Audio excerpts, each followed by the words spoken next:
दिल्ली में जो हुआ परसों जंतर मंतर पे, जो बच्चों को मारा गया, छोटे बच्चों के सर फोड़े गए, girls were sexually assaulted at that day. Since the party BJP came into power in 2014, there have been no such words as accountability. I believe कि जो भी पार्टी लीडर्स है, they should be held accountable for what have happened.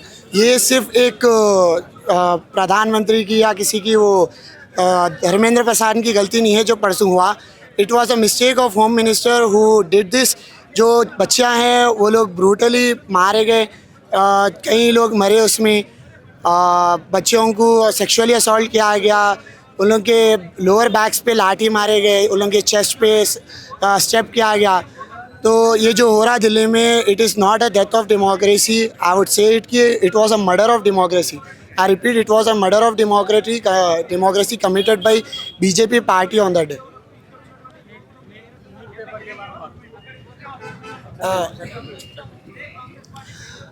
NEET paper is one of the most important paper of this country, जो कि बहुत अकाउंटेबली hold करना चाहिए था, but it was like freely बहुत ओपनली कर दिए वो लोग. कुछ भी अकाउंटेबिलिटी नहीं रखे उसमें. हर चीज़ में स्कैम होना स्टार्ट हो गया. इतने बड़े पेपर में स्कैम हो रहा तो सोच लो आप क्या क्या चीज़ में नहीं हो रहा होगा. बल्कि अगर ये नीट में अगर डॉक्टर सही नहीं बने तो फ्यूचर में आप लोगों का ही फ्यूचर है.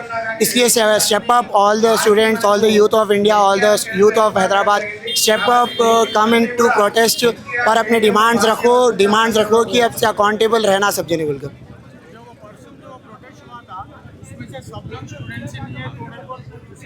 हाँ, राइट. जो इवन द पुलिस ऑफिसर्स कितने की लोगों के बैच नहीं थे. अब जो उसके बाद हुआ, उसके बाद कहीं जो स्टूडेंट प्रोटेस्ट बोल के आ रहे, वो लोग मास्क पहन लेके, स्कार्फ पहन लेके, विदाउट एनी बैच, सिर्फ जाके पुलिस वालों को उकसारे कि कुछ गलत होना बोलकर, तो वो लोग और उल्टा पावर में आएंगे अगर ये सब चीज़ें हुए बोल. तो आप लोग अगर वहाँ पे दिल्ली जंतर मंतर पे है, इवन आप लोग अगर यहाँ प्रोटेस्ट में आ रहे, तो ऐसे लोगों को रुकाओ. It is a peaceful protest. We need to make our demands clear. अपना पीसफुल है प्रोटेस्ट, कुछ भी वायलेंट नहीं करने का है. अगर कोई वायलेंट कर रहा है, it is a member of BJP or either it is a member of RSS. నమస్కారము అందరికీ, ఇక్కడికి విచ్చేసిన అందరికీ నమస్కారము. మేము ఇక్కడికి ఇప్పుడు రావాల్సిన ప్రధాన కారణం ఏమంటే, మన విద్యార్థులు, అది కుల మతం అనేది ఏమీ లేదు, ఏ తేడా లేకుండా మన విద్యార్థులకు జరిగిన అన్యాయం గురించి నిరసనగా మనం ఇక్కడ నిలబడ్డాము. మన పిల్లలకు నిరసనగా వాళ్ళ మీద అయిన అత్యాచారానికి, అరాచకాన్ని అరికట్టడానికి, వాళ్ళకి న్యాయం ఇప్పించడానికి మనం ఇక్కడ వచ్చాము. ఇక్కడ కులమతం కాదు, పార్టీ కాదు, అందరూ రావాలి. నా పిల్లలు కూడా చదువుతున్నారు, వాళ్ళు కూడా అన్యాయం జరిగింది, ఇతర పిల్లలకు కూడా అన్యాయం జరిగింది. కాబట్టి అది కాక ఢిల్లీలో వాళ్ళ మీద లాఠీ చార్జ్ చేశారు కదా, అది చాలా పెద్ద తప్పు. అది చాలా పెద్ద తప్పు, ఇలా జరగకూడదు. అందుకని దాని నిరసనగా ఎప్పటి వరకైతే వాళ్ళకి న్యాయం జరగదు అప్పటి వరకు ఈ నిరసన ప్రొటెస్ట్ జరుగుతూనే ఉంటుంది, మేము పాల్గొంటూనే ఉంటాము.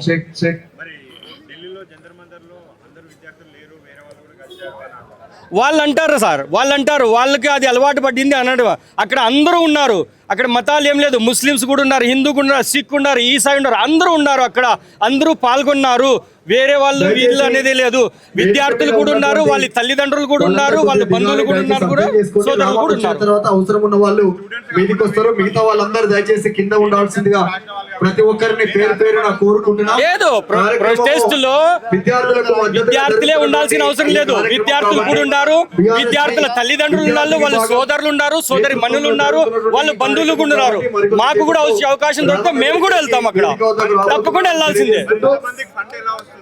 ఫండ్ అవసరం లేదు. మీ ఫండ్ మీరు పెట్టుకోండి, నా ఫండ్ నేను పెట్టుకుంటాను. ప్రతి రోడ్డు మీద వెళ్ళేటోడు ఎవడోడు ఫండ్ ఇస్తాడు. అన్నం పెట్టడానికి ఎవడు వెనక ఎరచారు అన్న. పిల్లల హక్కు కోసం పోరాడే వాళ్ళకి ఎవరైనా ఫండింగ్ చేస్తారు. ఫండింగ్ చేయాలంటే మీ ఫండ్ చూపించండి. పిఎం కేర్ ఫండ్ ఎక్కడ పోయింది? ఎవరు అడిగేదండి? మాకు అలాంటి ఫండ్స్ ఏం రావడం లేదు. ప్రతి ఒక్కరు ఎవరో ఒకటి జేబులను తీసిస్తాడు, మీరు తినండి, మీరు వెళ్ళండి అంటారు. అలాంటి అవకాశం వస్తే ఈ పిల్లల కోసం మేము ఎల్లప్పుడూ రెడీగా ఉంటాము. అక్కడికి పోయడానికి కూడా మేము సిద్ధంగా ఉన్నాము. ప్రతి ఒక్కరిని పేరు పేరున కోరుకుంటున్నాం. ఏం లేదు, రాజీనామా చేసే వరకు, అది నెలలు కానీ సంవత్సరాలు కానీ ఎన్ని సంవత్సరాలైనా జెన్జీ ఇది విద్యార్థుల హక్కులతో వాళ్ళతో అన్యాయం జరగకూడదు. వాళ్ళకి న్యాయం జరిగే వరకు ఆ పోరాటం మేము జరుపుతూనే ఉంటాము. ఎప్పటి వరకు అది జరగదు, సంవత్సరాలైనా పర్వాలేదు. చివరికి ఇది స్వతంత్ర పోరాటం అయినా కూడా దాంట్లో కూడా మేము పాల్గొని విద్యార్థులు పోనీ వచ్చే భావితరాల కోసం మేము మా ప్రాణాలు కూడా అర్పించక సిద్ధం. దానికి వెనుకాడే ప్రసక్తే లేదు. ఆ పిల్లల భవిష్యత్తు కోసం, ఎందుకంటే విద్య అనేది ప్రతి ఒక్కరి హక్కు, అది ఒక ఆయుధం. అందుకని మన పిల్లలకు కావాల్సింది ఆ హక్కు కావాలి. అంటే ఏంటంటే last 5 years 3 times neat paper leak అయింది కదా, ఒక్కదైనా అకౌంటబిలిటీ తీసుకున్నారా? క్వశ్చన్ చేస్తున్న స్టూడెంట్స్ నేమో ఇలా లాఠీ చార్జ్ చేస్తున్నారు. స్టూడెంట్సే యూతే ఫ్యూచర్ ఇండియాకి, అలాంటి వాళ్ళని కొడుతున్నారు. ఒక్కదైనా ఇదే Dharmendra Pradhan education minister accountability తీసుకొని ఇంత రిజైన్ చేస్తుంటే ఇంత అవుతుండేనా, ఇంత రచ్ అవుతుండే? And also I want to question opposition కూడా. లాస్ట్ 13 years నుంచి బీజేపీ రూలింగ్లోనే ఉంది కదా, ఏమైనా అంటే మీరు యాంటీ నేషనల్, యాంటీ టెర్రరిస్ట్ అంటారు కదా, మళ్ళీ ఏమన్నా అంటే హిందువుల ప్రమాదంలో ఉన్నారంటారు కదా. 13 ఏళ్ల నుంచి మీరే రూలింగ్లో ఉన్నారు కదా, హిందువుల ప్రమాదంలో ఉంటే ఏం చేస్తున్నారు మీరు? మరి కాపాడదు కదా. ఏమన్నా అంటే మేము ఎలక్షన్ టైంలోనే ఏదో ఒకటి చేస్తారు, లైక్ ఒక టెర్రరిస్ట్ యాక్టివిటీ అవ్వచ్చు, లేకపోతే నేను ఒక హిందూగానే అడుగుతాను. ఏమన్నా అంటే నన్ను మళ్ళీ క్వశ్చన్ చేస్తారు, గొర్రె బిడ్డ నువ్వు, లేకపోతే యాంటీ నేషనల్ అంటారు కదా. నేను ఒక హిందూగానే అడుగుతున్నాను. రామ్ మందిర్ కట్టామని గొప్ప చెప్పారు, నేను రామ్ మందిర్కి డొనేషన్ చేశాను 10,000. జై శ్రీరామ్ అని కూడా అంటున్నాను. 200 crore స్కామ్ జరిగితే ఎవరైనా ప్రశ్నించారా? పవన్ కళ్యాణ్ అనే వ్యక్తి ప్రశ్నించడానికి పార్టీ పెట్టా అన్నాడు కదా, అదే CGP అనే పార్టీకి నేను ఇప్పుడు సపోర్ట్ చేయట్లేదు. దానికి జస్ట్ క్వశ్చన్ చేస్తున్న వాళ్ళని మాత్రం ఎందుకు వాళ్ళని తరిమేయాలి అలా అంటున్నారు నాకు అర్థం కాదు. మేము we Gen Z are requesting education minister Dharmendra Pradhan to resign. We are the future. That's it. BJP ఏమన్నంటే హిందూ ముస్లిం రిలీజియన్ గొడవలు తప్ప దేశానికి చేసింది తిట్టది ఏమీ లేదు. లాస్ట్ 13 years నుంచి అదే చేసుకుంటూ వస్తారు. ఏమన్నంటే హిందువులు ప్రమాదంలో ఉన్నా అంటున్నారు.